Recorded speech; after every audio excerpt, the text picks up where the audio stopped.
Hello everyone. Welcome to my videos of Venus through the signs. Today we're doing Venus in Leo.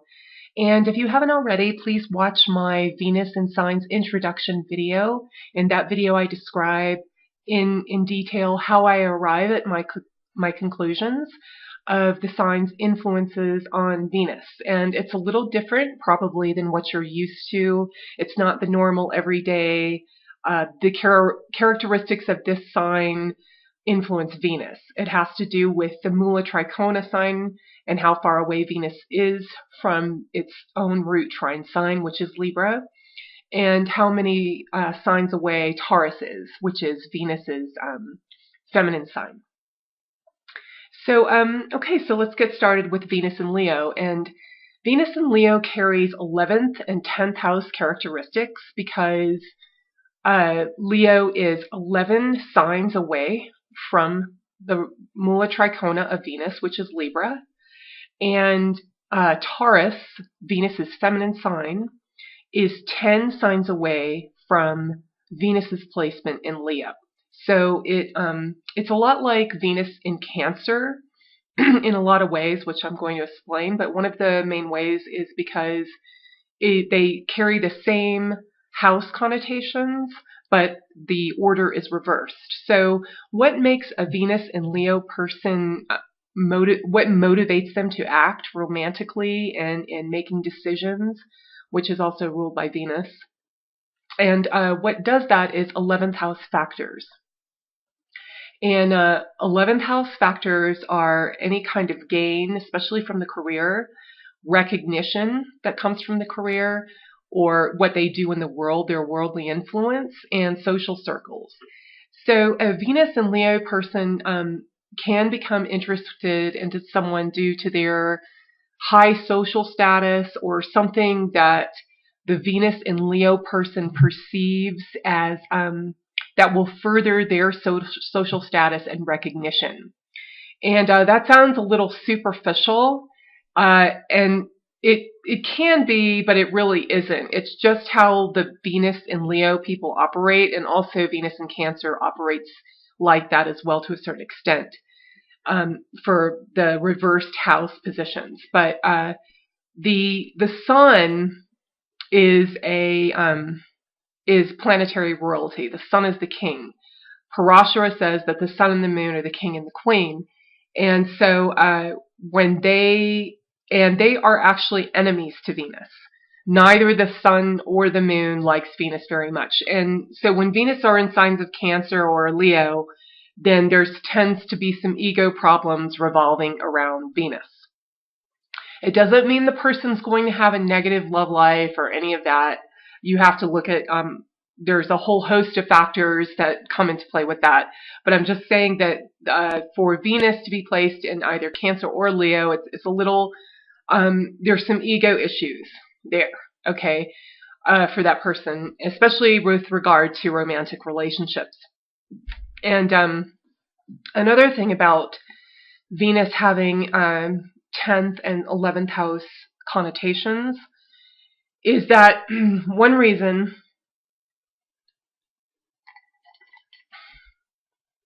is that so the 10th and the 11th house are directly over our heads. When we go outside, the 10th house is the house directly over our heads. It's right there. It's where the Sun and Mars get their directional strength. They're really powerful in those houses. And with Venus, it's the opposite. Venus is more powerful directly beneath us, below us, because that's where we get our comfort. And it has to do with our emotions and how we enjoy things in the world. It's a very receptive house. So Venus doesn't really like to get up high in the sky where it has to do. That's a very masculine, initiating place to be, and it has to do a lot of things. Venus doesn't want to do; it wants to receive. It wants to be. It's a it rules Taurus, the face, where we take in from our senses. So Venus does well down below, but when he's associated with the 11th and 10th house, that kind of forces him into a position to perform and to do things. And that's not really good in relationships, because you want to be able to relax and receive love. And it's about our emotions and our feelings. And, our emotions and our feelings are something that are receptive to the stimuli in the phenomenal world. So that's another reason like Venus doesn't really like to be related to those houses, because a lot of it is dependent upon our actions in the world and how our power and influence is received in the world. So so there's that. And then so how will Venus and Leo, how will Venus and Leo go about pursuing their romantic interests and making decisions? And they'll do that through 10th house factors, because Taurus is the 10th from Leo. And this is how they go about pursuing their desire that motivated them in the first place, which is 11th house. So Venus and Leo will love to show off their influence and power and their ability to, kind of relate to people and be diplomatic with people. They really like to be looked up to that for those reasons, and they also like to project that to their romantic partners. And a lot of when they make major decisions, which is ruled by Venus, they are heavily influenced by how it will affect their influence in the world and how it will further their power and influence. And sometimes that has to do with career, but not always. So being recognized as someone with worldly influence and authority is very attractive to people with Venus and Leo. And this is also due to the Sun as ruler of Leo.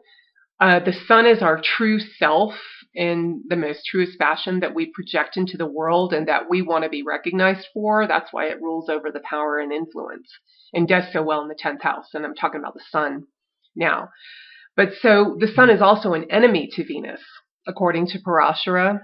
And so the Sun, like the Moon, like I said before, is royalty, and he's the king, and he wants to rule over his kingdom, whereas Venus is a planet of trade and sharing and the give and take of relationships. And Venus is all about compromising. But the Sun does not compromise. The Sun is the king, and he rules over his kingdom, and he likes to make the decisions in his kingdom. So that's another reason why the Sun and Venus kind of clash. And when Venus is in Leo, it's going about satisfying Venetian things in a way that the Sun prefers, and that's not always completely fulfilling to the Venus in Leo person. Okay.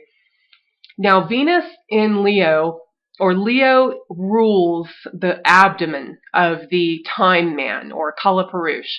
That is Leo rules that area. Leo rules the abdomen area and all of our vital organs and where we get our energy.